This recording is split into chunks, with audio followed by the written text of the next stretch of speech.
Hello everyone, welcome back to the third session of CGL free math. अब तक के session में हमने percentage, profit and loss, SI complete कर लिया। आज एक प्राइम चैप्टर है अपना, रेशो एंड प्रपोर्शन, पार्ट 1 आज कंप्लीट करेंगे। रेशो के साथ मेन चीज क्या है अपनी, इसमें मल्टीपल टाइम्स बेसिक भी होता है।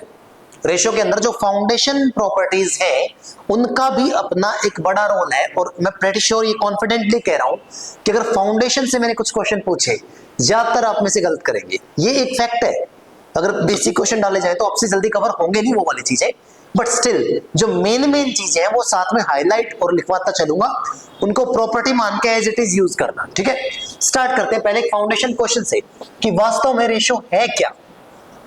क्वांटिटी कंपैरिजन करने के रूप में जो हमारे पास सिंपलेस्ट फॉर्म बाकी रहती है डिवीजन की, सिंपलेस्ट फॉर्म ऑफ डिवीजन, भाग का सरलतम रूप, उसी का नाम क्या रखा जाता है, रेशो। मान लीजिए दो क्वांटिटी ए और बी है, एक की लंबाई 80 सेंटीमीटर, दूसरे की लंबाई 120 सेंटीमीटर है। आपको इनका रेशो बनाना है, तो आप इनको आपस में तब तक डिवाइड करते रहिए जब तक ये सबसे छोटे रूप में ना आ जाए। जो सबसे छोटा रूप होगा इसी का नाम क्या रखा जाएगा, रेशो। तो यहीं से मैं कहता हूं कि रेशो के 3 की पॉइंट्स आते हैं बेसिक से, उनको बड़ा ध्यान में रखना। पहला क्या कि सेम यूनिट्स, पहला रूल क्या है, सेम यूनिट्स। या तो दोनों मीटर में है या दोनों सेंटीमीटर में है, अलग अलग फॉर्म एक साथ रेशियो में कभी भी कंपेयर हो नहीं सकते। दूसरा, मैंने मिस्टेक की एक बात कही, एक अलग से लिख के समझाता हूं। अगर क्वेश्चन है कि ए और बी का रेशियो 4 और 5 है, अलग से सी और डी का रेशियो 7:8 है, तो बताओ ए और डी का रेशियो क्या आएगा, ए और डी का रेशियो क्या आएगा। ज्यादातर जो टीचर्स रटवाते हैं आपको या देखते हैं बोलोगे 4 8, तो ठीक है, आराम से कैंसिल आउट हो गया, 1 और 2 आंसर आ गया। 1 और 2 क्या आंसर है करेक्ट इसका, can not be determined. Surprise मत होना, कैन नॉट बी डिटरमाइंड। ऐसा क्यों भाई, आप आराम से देखो इस चीज को।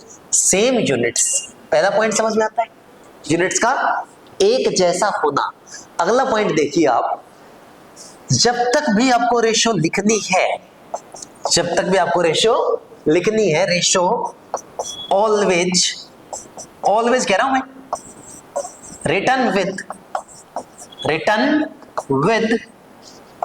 A unique variable, unique variable. मैं इस लाइन को हाईलाइट करूंगा आपके लिए, हाईलाइटर यूज करके छोड़ रहा हूं। यही है रेशो का सबसे बड़ा गेम चेंजर पॉइंट, जहां टीचर्स और बच्चे दोनों मार खाते हैं। टीचर्स ने खुद मार खाई, फिर बच्चों को खिला रहे हैं आजकल। तो यार यहां देखो ना, 4 और 5 का मतलब पढ़ा जाना चाहिए 4x और 5x, 7 और 8y होगा, क्योंकि कुछ भी कॉमन नहीं था a और b के साथ। तो 4x से 8y कैसे कट करते, x और y का तो पता ही नहीं था। आई बात समझ में। तो पहला केस याद रखेंगे, रेशियो में वेरिएबल का होना जरूरी है। कई ट्रिक्स के चक्कर में सीधा निपटा तो बाद में कोई गलती होगी, ठीक है, मैं तो एक्सेप्ट कर लूंगा, पेपर वाला नहीं करेगा। अब बात आती है रेशो फाइंड कैसे करनी है। रेशो को फाइंड करने के कुल मिलाकर 3 तरीके अपने पास है। कितने, 3 तरीके, फ्रैक्शन का रूप, इक्वालिटी का रूप और कॉमन नंबर का रूप। पहले मेरा पूरा एम्फेसिस कॉमन नंबर के ऊपर रहेगा, कैसे वर्क करना है। तो रेशो विद कॉमन नंबर मान लेता हूं, with common number. Common number क्या हो सकते हैं, 1 या 1 से ज्यादा, 1 से ज्यादा। तो एक कॉमन नंबर का मतलब है ऐसा क्वेश्चन आना a ratio b ratio c। Foundation में तो ये बात अलग अलग है, मान लीजिए 2:3 है, ये 4:5 है, तो 2x 3x 4y 5y, इनको बराबर रख के xy का मान निकाल के फिर रिप्लेस करते हैं। शॉर्टकट में क्या सीख लेते हैं कि यार बात ऐसी है, एक ही कॉमन नंबर है, चलो क्रॉस मल्टीप्लाई मार देते हैं। तो मैं उसके ऊपर ज्यादा नहीं जाऊंगा, क्रैश कोर्स से सीधी बात है, उतना आप जानते भी हैं। एक से ज्यादा कॉमन नंबर कैसे हैंडल करना है मैं इसकी बात करूंगा, मोर देन 1। तो मैं लिखवाता हूं 3 बेसिक स्टेप। स्टेप 1, जो भी नंबर कॉमन नंबर है, आपको मेरी बात याद रखनी होगी, जो भी नंबर कॉमन नंबर है वो हमेशा मिडल टर्म के रूप में आने चाहिए, पॉइंट नंबर 1 मिडल टर्म के रूप में। दूसरा मैं लिखता हूं आपके लिए स्टेप 2, जो कॉमन नंबर है उसकी सारी values up and down format में होनी चाहिए। कभी भी आप उनको लीनियर करके सीधा नहीं लिखेंगे, अप एंड डाउन फॉर्मेट, ऊपर नीचे।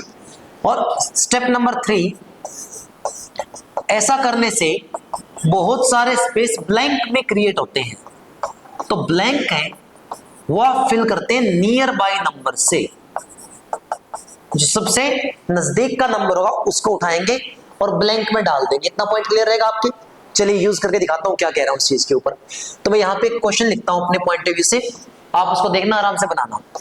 ए और बी का रेशियो 2 और 3 का, बी और सी का रेशियो 4 और 5 का, सी और डी का रेशियो कुछ भी मान लेते हैं अभी के लिए, मान लेता हूं 1 और 3 का।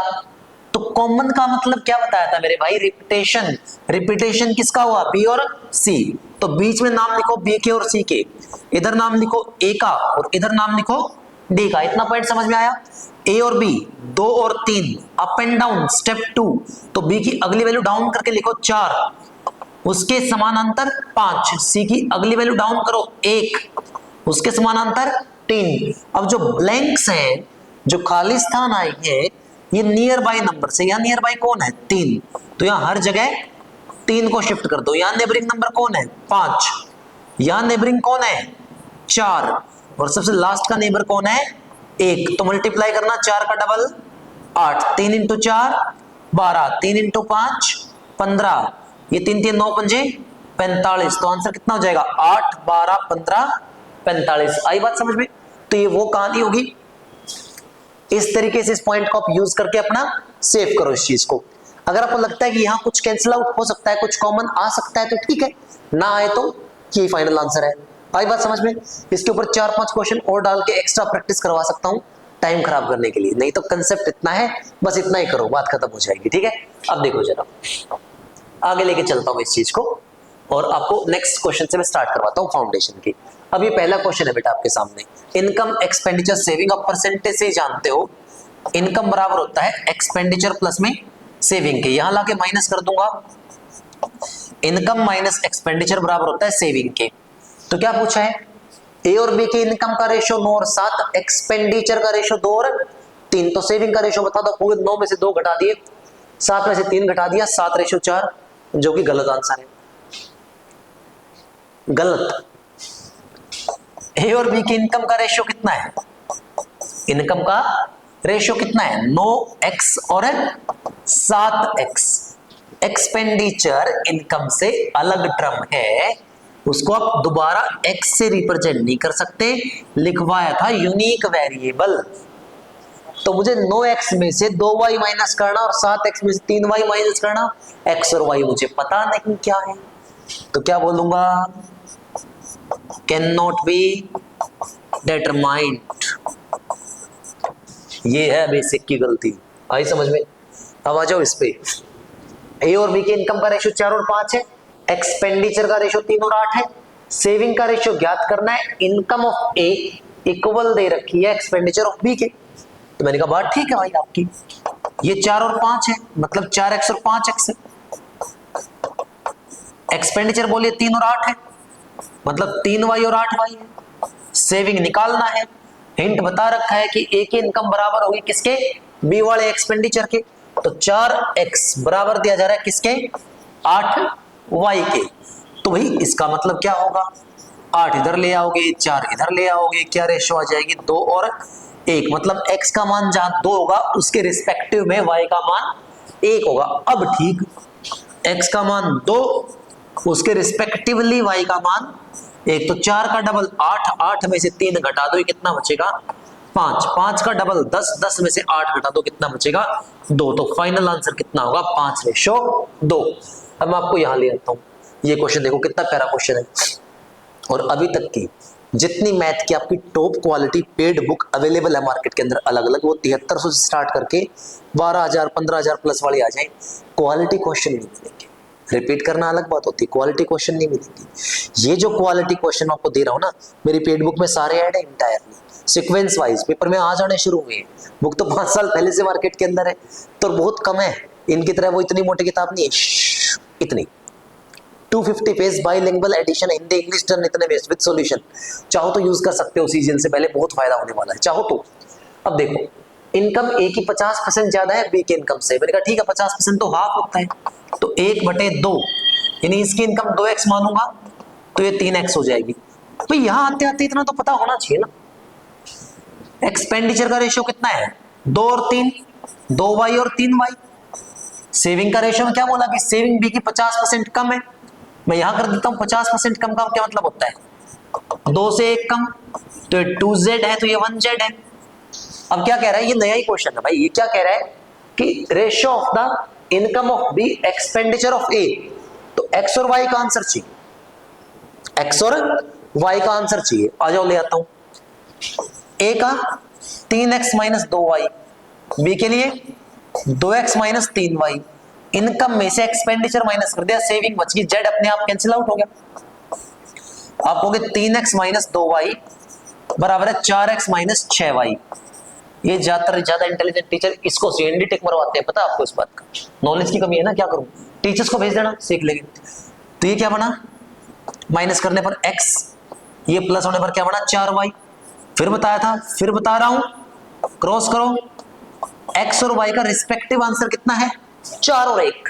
तो जहां x को 4 रखना है, y को 1 रखना है, मुझे क्या कंपेयर करना है, इनकम ऑफ b 2 × 4 कितना बनेगा 8, एक्सपेंडिचर ऑफ a 2 × 1 2, तो फाइनल कटआउट कितना बनेगा 4:1, 4:1। आई बात समझ, आ जाओ। तो ये एक क्वेश्चन मैं आपके होमवर्क के लिए छोड़ रहा हूं, ज्यादा दिमाग लगाए बिना जो फाउंडेशन बेसिक सिखाया है उस पर टिक के रहना, बात बन जाएगी। ठीक है, आंसर सबमिट जरूर करना, कमेंट सेक्शन में चेक करता हूं, जो हरामखोर गंदे गाली देते हैं उनका भी और तुम्हारा भी, तो ठीक है आंसर सबमिट। अब इसको देखो, 78,000 डिवाइड करने PQR में 3 times of P, 2 times of Q, 4 times of R mutually equal, mutually equal, ये टाइप आ गई। मल्टीपल्स एंड इक्वालिटी, ये टाइप 2 मान लेता हूं रेशियो के अंदर, है ना। कॉमन नंबर बताए थे मैंने, ये टाइप 2 आ गई। तो मान लो इसमें क्वेश्चन ऐसा आता है 3A = 4B = 5C, डी का नाम भी आ सकता है और नंबर भी आ सकते हैं, समझ रहे हैं बात को। तो करना कैसे, मैं आपको बहुत प्यारा हिंट दे रहा हूं बेटा। जो भी मेन है, मेन का मतलब जिसको निकालना है उसे मारो इग्नोर और बाकी कर दो आपस में गुणा, चमत्कार हो जाएगा। देखिए ABC, ए को निकालना है ना, ए को मारो इग्नोर, 4 × 5 20, बी को मारो इग्नोर 3 × 5 15, सी को हटाओ 3 × 4 12। इतना काम कर लोगे। क्वेश्चन होता है कभी कभी तो टाइप यूज होती है, समझो तो 3 time of P, 2 time of Q and 4 time of R। तो PQR क्या बनेगा, 3 हटा देता हूं, 4 का डबल 8, 2 हटाऊं 3 का 4 × 12, 4 हटाऊं 3 का डबल 6, 2 से कट हो गए 4 6 3, तो पूरे सम का सम 13 आएगा, 6 4 10 3 13, इसकी वैल्यू 78,000 है, 13 6 78, एक यूनिट 6,000 की पड़ेगी। मुझे क्या बताना है, P और R का कॉम्बिनेशन, 3 और 4 7, तो 7 × 6 कितना पड़ जाएगा 42,000। तो ये एक हल्की सी प्रॉपर्टी है, मैं इसको भी आप जब नोट्स बनाओ प्रॉपरली हाईलाइट कर देता हूं मैं यहाँ पे कि इसे कैसे यूज करना है, इसका ध्यान रख लियो स्पेशल केस में। ठीक है, अगली टाइप की बात करता हूं मैं अभी साथ चल के। देखो जरा, ये आ गया फ्रैक्शनल केस, ये पूरा ही आप करेंगे, मैं तो टाइप समझाऊंगा, मेरा काम टाइप समझाना है, मेरा काम कंसेप्ट को सिखाना है। तो ये आ गया फ्रैक्शंस एंड इक्वालिटी, या सिंपल भाषा में कहूं फ्रैक्शनल इक्वालिटी। मैं ये यूज नहीं करूंगा, ये आप ही करेंगे। मैं अपनी तरफ से क्वेश्चन लिख देता हूं, 2/3 of A, 4/5 of B, 6/7 of C, ऐसा दे रखा है। तो कहेगा ABC का रेशियो बताइए क्या होगा। तो सबसे प्यारा हिंट क्या होगा, रिवर्स देन एलसीएम से गुणा, बस बात खत्म, एक स्टेप कहानी खत्म। रिवर्स कर दीजिए 3/2, रिवर्स कर दीजिए 5/4, रिवर्स कर दीजिए 7/6, 4 6 2 का एलसीएम तो आप कहोगे 6 4 का 12 आ जाएगा, तो 12 से गुणा कर दो, 12 से गुणा कर दो, बताओ क्या बनेगा। 2 से कटेगा 6 पे 6 3 18, 4 से कटेगा 3 पे 3 पंजे 15, 6 से कटेगा 2 पे 7 का डबल 14, तो 18 15 और 14 फाइनल आंसर होगा फ्रैक्शन के रूप में, फ्रैक्शन के रूप में। तो एज इट इज इसको आओ लाओ अप्लाई करो और इसका आंसर कमेंट सेक्शन के अंदर जरूर डालना, भूलना मत। आओ मेरे भाई, अब ये जो कहानी है ये फिर से आपका भविष्य बनाने के लिए लाए। अभी तक क्या ये क्वेश्चन आया है? नहीं आएगा, हाँ बिल्कुल आएगा, बता रहा हूं बिल्कुल आएगा। देखना ये कह रहा है 1120 डिवाइड करने 3 हिस्सों में इस प्रकार, third part of first, fourth part of second, fifth part of third इस रेशियो में आने चाहिए। पहला ए नाम दे लो, उसका third part 1/3 of A, 1/4 of B, 1/5 of C का रेशियो बनाने की कोशिश की तो वो रेशियो 2 1 5 मिनट क्या आ गई? अरे रिवर्स मार दो यार, 3/1 4/1। अब देख रहा हूं तो एलसीएम लेने की जरूरत ही नहीं है ना, क्या करूं, खत्म हो गई जरूरत। तो 3 का डबल 6 4 25, तो पूरा सम कितना आ गया 10 25 35, 35 की वैल्यू कितनी है 1120, सबसे छोटा भाग कितना है 4। डायरेक्ट तो मैं नहीं कर पाऊंगा, मेरी कैलकुलेशन खराब है, आपकी ज्यादा अच्छी। 5 से उड़ाता हूं तो 5 सत्ते 35, 5 से उड़ाऊंगा 112 का डबल 224, 7 से कट करता हूँ 7 21, 7 14 51 32 आ गया, और 4 का मान कितना आ जाएगा 128। कैलकुलेशन देखो रो कर रहा हूँ यहाँ खड़ा होकर, रट के नहीं आया घर से मैं इन चीजों को। अब आता है सम और डिफरेंस बेस्ड। ये अगर आप बात करते हो अपने आज के स्टैंडर्ड पेपर की, तो स्टैंडर्ड पेपर के अंदर बहुत ज्यादा ये यूज होता है। इतना बेसिक की तरफ हमें डाइवर्ट अभी तक एसएससी में नहीं किया गया, जितना कुछ और अच्छे एग्जाम लाइक सीडीएस है, लाइक बैंकिंग है, कुछ और है उसमें होता है। तो सम और डिफरेंस के बेस पे ज्यादातर जो हमारे पास कहानी होती है वो क्या होती है कि अपना इक्वल वैल्यू ऐड करवाई जाती है या फिर इक्वल वैल्यू सबट्रैक्ट करवाई जाती है, और इस केस में हम एक ही बात को बेस मानते हैं। वो बात क्या है? आपका जो ओल्ड डिफरेंस है और आपका जो न्यू डिफरेंस है वो एक दूसरे के इक्वल होना चाहिए। है तो है, नहीं है तो क्रॉस मल्टीप्लाई, सीधी बात है, नहीं है तो क्रॉस मल्टीप्लाई। आ जाओ तो करते क्रॉस मल्टीप्लाई का खेल। दो नंबर्स ए और बी 2 रेशियो 1 में है, 6 प्रत्येक संख्या में जोड़ा गया तो 23 और 13 बन गए। भाई ऊपर 1 का अंतर है, नीचे 10 का अंतर है, कह रहा है 6 6 जोड़ो, बात कैसे बनेगी? नहीं नहीं, नीचे 10 का अंतर है, 6 जोड़ रहे हो तो ऊपर भी 10 से गुणा कर देता हूं तो बन जाएगा 20 और 10। नीचे 1 से मल्टीप्लाई कर भी दोगे तो क्या ही फर्क पड़ेगा, 23 और 13। अब बताओ जी संख्या कितनी बड़ी थी? आपने कहा जनाब 3 से, 3 की वैल्यू 6 है तो 1 यूनिट कितने के बराबर आ गई? 2 के। कह रहे दोनों संख्याओं का योग ज्ञात कर दो, 20 और 10 का जोड़ कितना होगा 30, 30 का डबल करने पर कितना प्राप्त होगा 60। सही है, आओ इसको ट्राई मारते हैं। नंबर ऑफ स्टूडेंट क्लासेस में 2 रेशो 3 रेशो 4 में है, 12 स्टूडेंट प्रत्येक क्लास में बढ़ाए तो 8 11 14 बन गई। बात ठीक है, बात ठीक है। बिगनिंग में कितने बच्चे थे? तो यार यहाँ 3 3 का अंतर है, वहां 1 1 का अंतर है, 3 से गुणा कर दो तो 6 9 12 8 11 14, तो कितना इंक्रीमेंट आया 2। ये कह रहे नहीं 12, तो 1 यूनिट कितना बन गया 6 का। बिगिनिंग में 9 और 6 15 और 12 27, तो 27 इंटू 6 करोगे तो क्या बन जाएगा 162। ओके,